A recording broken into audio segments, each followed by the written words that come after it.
In the quiet suburbs where manicured lawns hide seething resentments, one HOA enforcer's power trip turned a medical emergency into an aerial spectacle that no one saw coming. When a heart attack struck, she blocked the ambulance with her ego-fueled barricade, but 3 minutes later, the skies opened up with roaring blades and sweet justice. Buckle up for a tale of neighborhood tyranny flipped on its head. If you're loving these wild HOA showdowns and Karen meltdowns that end in epic comeuppance, smash that like button, subscribe for more property drama gold, and turn on notifications so you never miss a story that exposes the absurd underbelly of suburban life. Let's dive right in. The neighborhood of Willow Creek Estates had always been a picture of suburban perfection, with its rows of identical two-story homes, each boasting pristine white fences and flower beds that could make a botanist weep with envy. But beneath the glossy facade lurked a web of rules enforced by the Homeowners Association, a group that wielded their bylaws like medieval lords over serfs. At the center of this petty empire stood Margaret Hargrove, the self-appointed queen of compliance, known to everyone as the HOA Karen. She was a woman in her late 50s, with sharp features etched from years of scrutinizing her neighbors' every move. Her hair always pulled into a tight bun that seemed to mirror her unyielding personality. Margaret lived for the thrill of issuing violation notices, whether it was for a mailbox slightly askew or a car parked an inch over the curb line. Her days were spent patrolling the streets in her golf cart, clipboard in hand, ready to pounce on any infraction that dared disrupt the harmony she so rigidly defined. Across the street from Margaret lived the Thompson family: Jack, a retired engineer in his 60s, his wife Linda, and their adult son Alex, who had recently moved back home after a stint in the city. Jack was the antithesis of Margaret. He was laid back, inventive, and had a garage full of gadgets from his days tinkering with aircraft models. The Thompsons kept to themselves mostly, but that didn't stop Margaret from eyeing their property with suspicion. She had once fined them for leaving holiday lights up a day past the deadline, and another time for planting a vegetable garden that she deemed unsightly.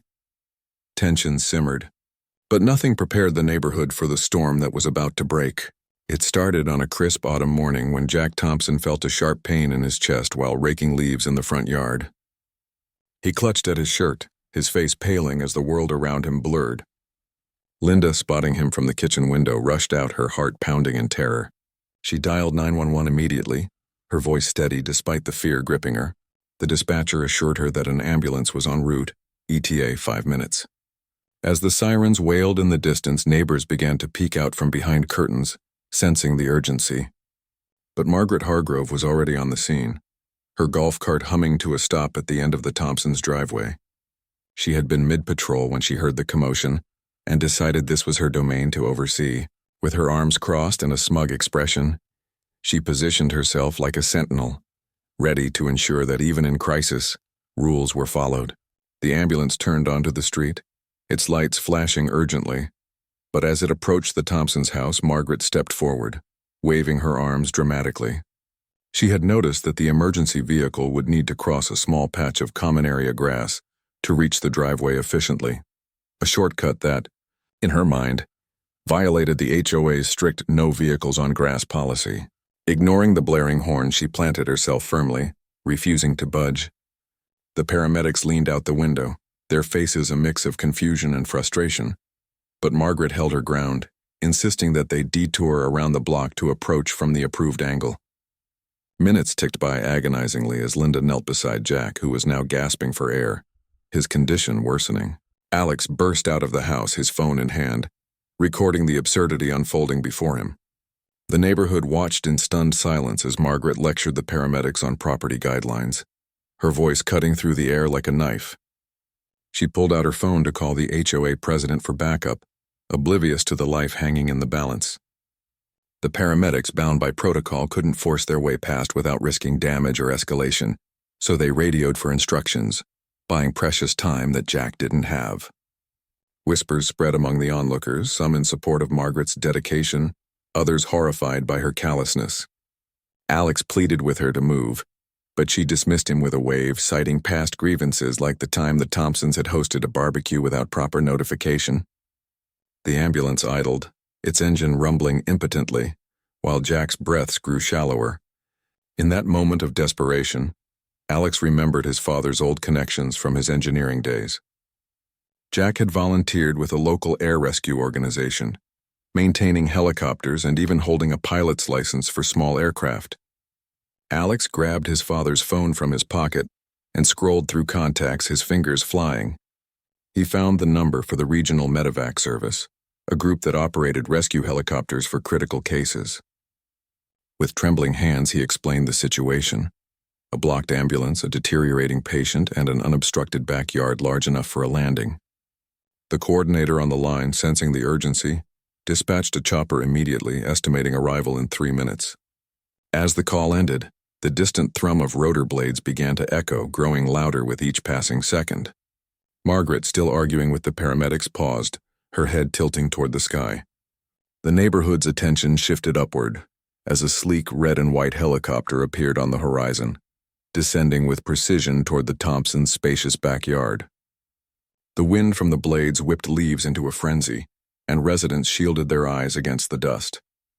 The paramedics, finally seeing an alternative, nodded in relief. Margaret's face twisted in disbelief as the chopper touched down gently on the grass, technically the Thompsons' private property, beyond her jurisdiction. Medics leaped out, stretcher in hand, rushing to Jack's side. They stabilized him quickly, loading him aboard with efficiency born of training. Linda and Alex climbed in. The family whisked away to the hospital as the helicopter lifted off, leaving Margaret standing alone amid the chaos she had created. The ambulance, now unblocked in the confusion, drove off empty, its sirens silenced. Whispers turned to murmurs as neighbors processed the spectacle, some chuckling at the irony of Margaret's defeat by air. But the drama was far from over. This aerial intervention had cracked open the facade of Willow Creek Estates, exposing fractures that would soon widen into full-blown rebellion. As the helicopter faded into the distance, carrying Jack Thompson toward the life-saving care he so desperately needed, the neighborhood of Willow Creek Estates buzzed with a mix of awe and indignation. Margaret Hargrove retreated to her golf cart, her face flushed with a rare embarrassment, but her resolve hardened like steel. She spent the afternoon drafting emails to the HOA board, framing the incident as a blatant disregard for community standards. In her mind, the helicopter landing was the ultimate violation: noise pollution, potential property damage, and an unauthorized use of airspace over common areas. She vowed to make the Thompsons pay, literally and figuratively, through fines and legal threats.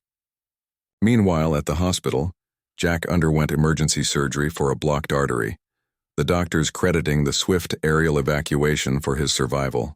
Linda sat by his bedside, holding his hand as he recovered, while Alex paced the waiting room, his phone blowing up with messages from neighbors who had witnessed the ordeal.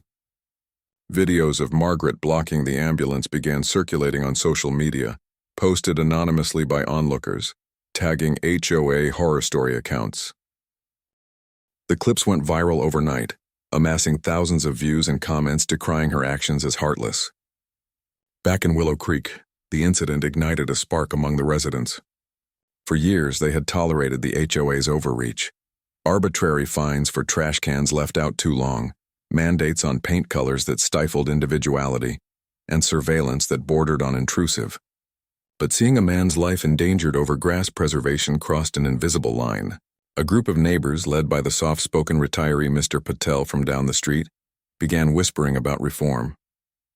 They gathered in backyards away from Margaret's prying eyes, sharing stories of their own run-ins with her tyranny.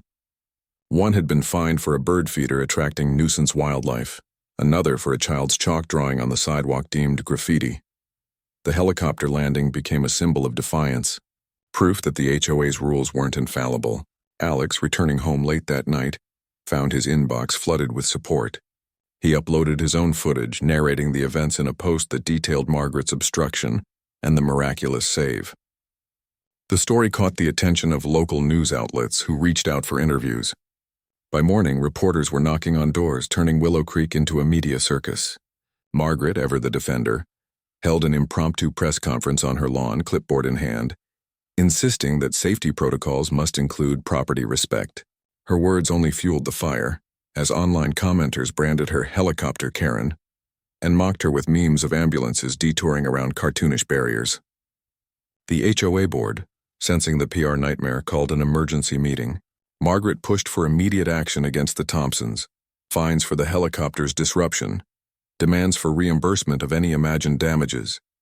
But cracks showed even there. A few board members, privately appalled, suggested leniency. Undeterred, Margaret escalated, hiring a lawyer to draft cease-and-desist letters claiming the landing violated noise ordinances. She patrolled more aggressively, issuing tickets left and right to quell the uprising. Neighbors fought back subtly at first. Petitions circulated for her removal as enforcement chair, and a Facebook group titled Willow Creek Freedom Fighters swelled to hundreds of members. Alex, channeling his father's inventive spirit, installed security cameras around the property, capturing Margaret's every move. One video showed her measuring the height of their hedges with a ruler at dawn, which he shared widely, further eroding her authority. Jack's recovery progressed steadily, but the stress of the ongoing battle weighed on the family. Linda attended her first neighborhood gathering, her voice steady as she recounted the terror of those delayed minutes. The group decided to challenge the HOA at the next annual meeting, proposing amendments to limit enforcement powers and prioritize human welfare over aesthetics. As tensions mounted, anonymous tips flooded the local authorities about HOA oversteps, prompting an investigation into their practices. Margaret, feeling the walls close in, doubled down, confronting Alex directly in his driveway one evening, her accusations flying like arrows. But Alex stood firm, his phone recording turning her tirade into more viral fodder. The neighborhood watched as the once unquestioned ruler began to unravel, her golf cart rides now met with averted eyes and muffled laughter. The viral storm showed no signs of abating, with YouTube channels dedicated to Karen encounters featuring the story in compilations, boosting views into the millions. The Thompsons became reluctant heroes, their helicopter rescue inspiring similar tales from across the country. Yet amid the chaos, a quiet resolve built. Willow Creek was on the cusp of change, but Margaret's final stand loomed, promising a confrontation that would decide the fate of the community once and for all.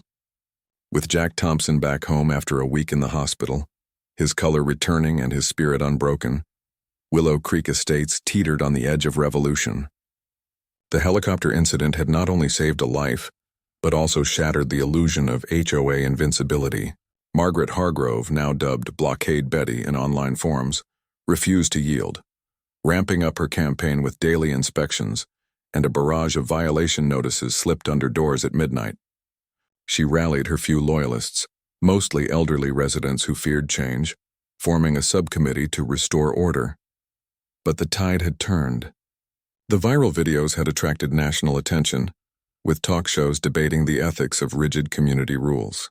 A petition to dissolve the HOA's enforcement arm gathered signatures faster than Margaret could issue fines, reaching the required threshold for a vote. Alex, empowered by the support, organized a town hall-style meeting in the community park where dozens aired grievances. Stories poured out, families burdened by fees that forced sales, creativity stifled by color codes, and a general atmosphere of fear. Margaret crashed the event, her voice booming through a megaphone she had borrowed, accusing the group of anarchy.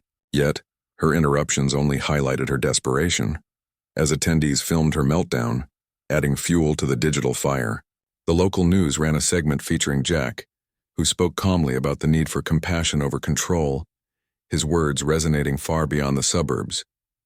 In response, Margaret sued the Thompsons for defamation, claiming the videos painted her falsely as obstructive. The lawsuit backfired spectacularly when the judge reviewing the footage dismissed it outright, admonishing her for prioritizing grass over a human life. The ruling made headlines, emboldening more residents to speak out. Undaunted, Margaret plotted her revenge, tampering with the community's online presence by reporting posts and spreading counter-narratives through fake accounts. But Alex's tech savvy uncovered the trails, exposing her tactics in a bombshell thread that garnered even more views. The HOA board, under pressure, voted to suspend her from duties, a move she contested vehemently in a stormy meeting where her allies deserted her one by one. As the annual election approached, candidates emerged promising reform: transparent finances, relaxed rules, and emergency exemptions. Jack, from his recliner, advised Alex on strategy, his engineering mind mapping out alliances like circuit boards. The family home became a hub of activity, with neighbors dropping by to share coffee and plans. Margaret, isolated in her fortress of bylaws, watched from her window, her bun tighter than ever. On election day, turnout shattered records, the polling station alive with chatter. When results were announced, the reform slate swept the board, ousting Margaret and her cronies. Cheers erupted as the new president declared an end to petty tyrannies. Margaret, defeated but unrepentant, sold her house months later, moving to a condo where rules were even stricter, ironically under an HOA she couldn't control. The Thompsons celebrated quietly, Jack tinkering with a model helicopter in the garage, a reminder of the day the skies delivered justice. Willow Creek transformed, lawns a bit wilder, fences less uniform, but the community stronger, bonded by the shared victory over overreach. The viral story faded from feeds, but its legacy endured. A cautionary tale that in the face of absurdity, sometimes salvation comes from above, turning blockers into the blocked and tyrants into footnotes. And that's the wild ride of how one HOA Karen's blockade led to an epic helicopter takedown, proof that karma can arrive with rotor blades. If this story had you hooked on the drama, don't forget to like, subscribe, and hit that bell for more insane neighborhood sagas. Drop a comment below. What's the craziest HOA rule you've dealt with? Thanks for watching. See you in the next one.